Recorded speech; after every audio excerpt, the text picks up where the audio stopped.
نحمده ونصلي ونسلم على رسوله الكريم أما بعد أعوذ بالله من الشيطان الرجيم بسم الله الرحمن الرحيم يا أيها الذين آمنوا أطيعوا الله وأطيعوا الرسول وأولي الأمر منكم صدق الله العظيم.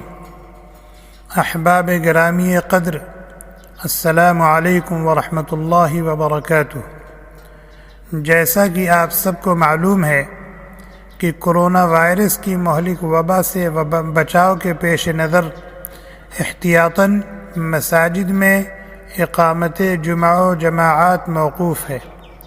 تقریباً 2 ماہ سے اپنی اپنی رہائش گاہوں پر ہی نمازیں ادا کی جا رہی ہیں اور جمعہ کے دن بھی بجائے جمعہ کی نماز کے ظہر کی نماز پڑھی جا رہی ہے. عید الفطر اور عید الاضحیٰ کی نماز فقہا کے راجح قول کے مطابق واجب ہے. کوئی عذر اور مجبوری نہ ہو تو عید کی نماز کی ادائیگی واجب اور ضروری ہے، لیکن اگر کوئی عذر ہو، مجبوری ہو تو یہ وجوب ساقط ہو جائے گا اور عید کی نماز معاف ہو جائے گی. جیسا کہ اس وقت کی صورتحال ہے کہ مساجد بند ہیں، عیدگاہوں اور میدان میں اولو الامر کی طرف سے احتیاطاً مصلحتاً ہماری بھلائی کے لیے عید کی نماز پڑھنے کی اجازت نہیں ہے.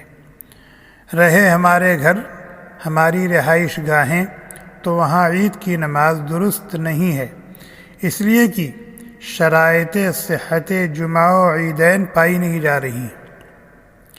اسی لیے تو ہم 2 ماہ سے اپنے گھروں میں جمعہ کی نماز کے بجائے ظہر کی نماز پڑھ رہے ہیں.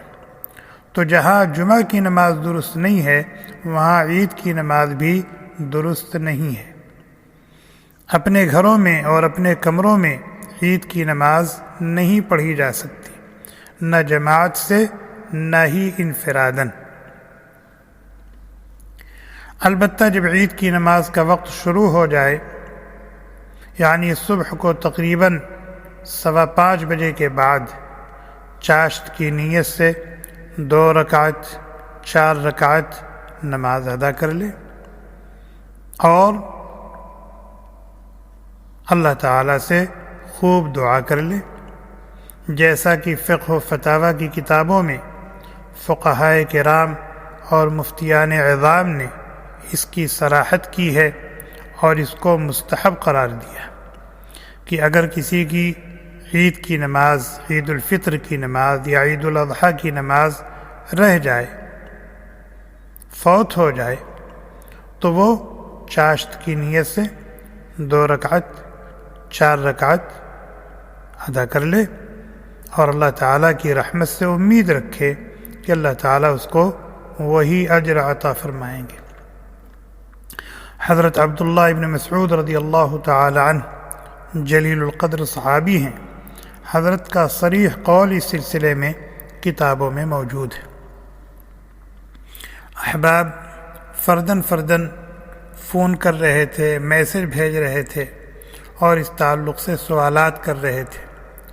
ظاہر ہر ایک کو الگ الگ جواب دینا دشوار تھا، اس لیے ضرورتاً یہ مختصر سا میسج ریکارڈ کر دیا گیا ہے.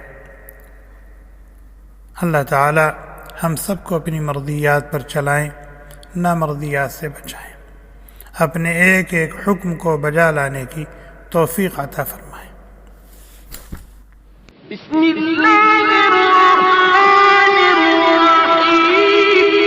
Thanks for watching. Don't forget to like, comment, share and subscribe to Madani channel.